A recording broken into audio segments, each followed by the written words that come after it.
You know, people don't understand how hard it is going on a hunt to get something out of your head when you're in the hands of a learner driver. She didn't even have a learner's plate on it. How unresponsible.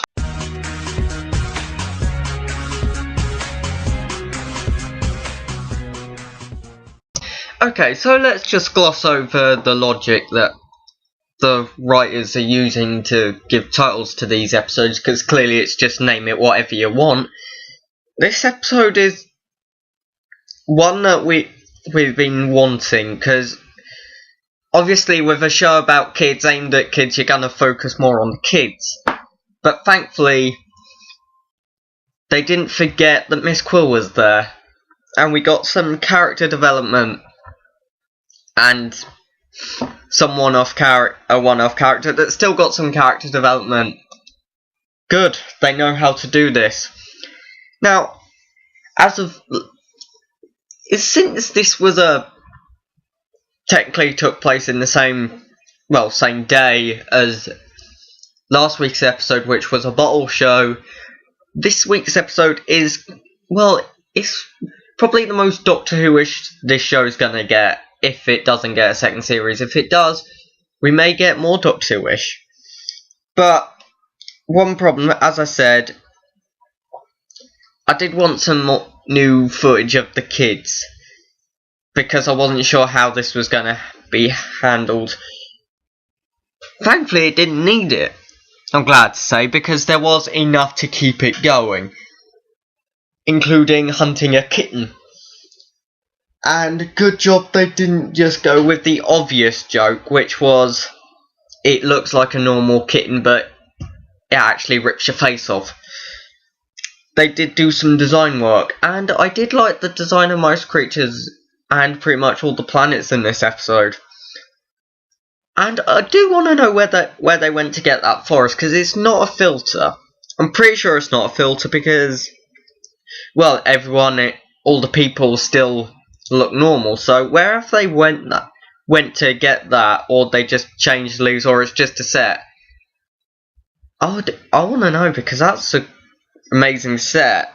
The caves reminded me a lot of the Maze of the Dead. The statue didn't help. And the shapeshifter hiding as a shapeshifter. Now that is meta. But Miss Quill, she was a good character in the beginning, and now she's going full out. There's no limitations anymore. She doesn't have to serve Charlie, she doesn't have to do whatever. So, next episode is gonna be interesting. Such a shame we only have one episode left. Hope they get a second series, because if not, it'll be such a shame to only see one episode of Miss Quill being normal. And I can't really talk about the bad guys of this episode, because there wasn't really any. We have the kitten, who we didn't really see that much of. The Quill Goddess, which again was basically turned into a WWE wrestling match. And yeah, that's about it. You could call Dorothea the bad guy, who's the new head mistress, and she does seem to be acting more and more of a bad guy this episode, especially at the end. She seems to be the bad guy, acting like a bad guy who doesn't want to be the bad guy, but still is acting like the bad guy, if you know what I mean. She acts like the compassionate bad guy. And then we have Balloon, I keep reading it as Balloon, I don't know why. Balloon, one of those. He was a good character, I liked him. Such a shame he had to die, because I was starting to like him. And we should talk about the metaphysical engine. As a form of transport, the effects in this episode would have to be on top form, and they were, thankfully. But the design of the interior of the metaphysical engine, it was really just a round room with a couple of joysticks, and that was about it. I'd liked it to be a bit more interesting. And I hate to compare it to the Husbands of Riversong because there is a big difference in tone, but it is kind of like that where they keep jumping to different places, which is basically what the Husbands of Riversong did. And well, we never got to see the design of the Arn for real. We got to see it in a bag. We did, well, the designs were all good, which is good. And another thing which, I'm glad that they actually took the opportunity to expand the mythos of each character. We kind of got a bit more about Dorothea. We got to know about two races' idea of heaven, and honestly, Miss Quill talking about believing in heaven was something amazing. And Catherine Kelly, this is really her show. It's kind of, I see it as kind of like if heaven, it's kind of like in Hellbent. It's just Peter Capaldi's show there. He was the standout show there. Everyone else was just there.